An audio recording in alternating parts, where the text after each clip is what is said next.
जी पावसाच्या दरम्यान निश्चितरित्या खड्डे वाढतात आणि विशेषतः फ्लायओव्हर्सवर खड्डे पडण्याची संख्या खूप जास्त असते. त्याचं कारण असं आहे की फ्लायओव्हरची सरफेसिंग आणि जे रोडची क्वालिटी आहे ते वेगळी स्वरूपाची असते. या दरम्यान जे सर्वात सायंटिफिक पद्धती आहे हे खड्डे भरण्याची ती सध्या जे तूर्त आपल्या हातात आहे तो मास्टिकच आहे.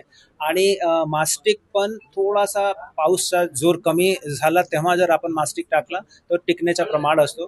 दुर्दैवाने मागील 3 दिवसापासून बिलकुल सलग मुसळधार पाऊस चालू आहे. मात्र आम्ही खड्डे तसे सोडू शकत नाही. विशेषतः दुचाकीस्वार त्यांच्यासाठी हे खड्डे खूप धोकेदायक आहे.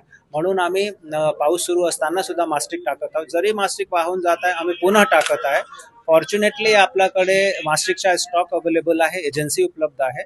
आणि ज्या ज्या ठिकाणातून आपल्याकडे कंप्लेंट्स येत आहेत खड्ड्यांची, आम्ही टार्गेट हा ठेवला आहे की विदिन 24 आवर्स कुठली कंप्लेंट आल्यानंतर मग तो व्हॉट्सअपवर असो, आमचे वेबसाईटवर असो, आमचे कंट्रोल रूमच्या नंबरवर असो, रिस्पॉन्स टाइम 24 तासापेक्षा कमी ठेवणे हा आम्ही निर्धार केला आहे.